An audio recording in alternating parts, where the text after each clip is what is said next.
Il ne s'agit pas ici de prendre des mesures qui ne soient pas intelligibles pour nos concitoyens, mais au contraire, de prendre des mesures attendues qui, je l'espère, permettront de répondre à ce soupçon. Le projet de moralisation de la vie publique que nous porterons consiste d'abord à éradiquer les conflits d'intérêts qui aujourd'hui, parfois, trop souvent, existent.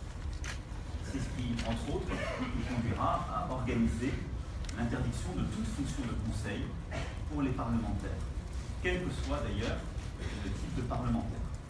Parce qu'il n'est pas possible de construire la loi de la République et de dépendre financièrement d'intérêts tiers, d'être rémunérés par ces intérêts.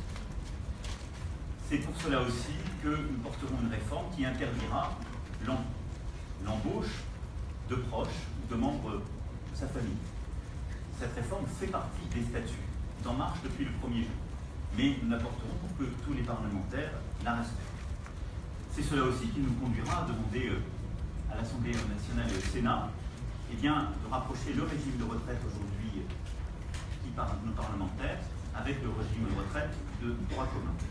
C'est aussi cela qui nous conduira, un texte d'ailleurs a été récemment discuté au Parlement sur ce sujet et apporté par plusieurs parlementaires ici présents, nous conduira à ne pas investir pour notre part en tant que candidat d'En Marche aux élections législatives, un candidat qui aurait un casier judiciaire de type B2 ou qui aurait fait l'objet de peines d'inéligibilité. Mais plus largement, nous souhaitons l'inscrire dans la loi. Ensuite, ce renouveau démocratique que nous souhaitons porter, au-delà du projet essentiel de moralisation de la vie publique, c'est aussi un projet de renouvellement des femmes et des hommes. C'est ce que le mouvement En Marche porte depuis le premier jour.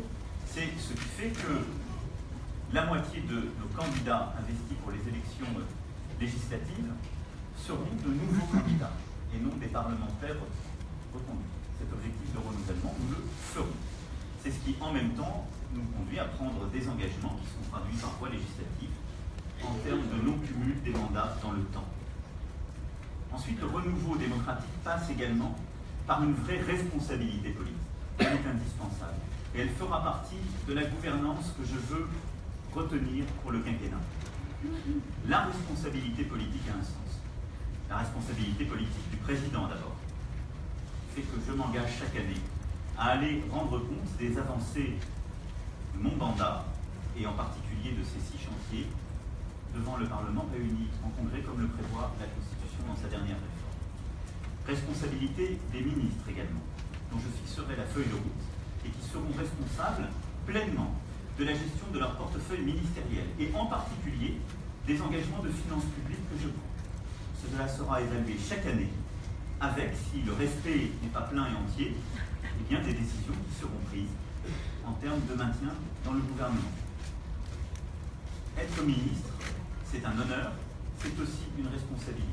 Et c'est aussi pour cela que je défends l'idée que les ministres, ce sera tout un travail à faire avec le nouveau Parlement, eh bien, que les ministres soient beaucoup plus auditionnés par des commissions parlementaires, fassent l'objet d'un travail justement partenarial avec le Parlement, que des commissions d'enquête parlementaire puissent se multiplier beaucoup plus que nous l'avons dans le système français, parce que c'est ainsi qu'on fait vivre la responsabilité politique du gouvernement, beaucoup plus qu'on ne le fait aujourd'hui dans le système français.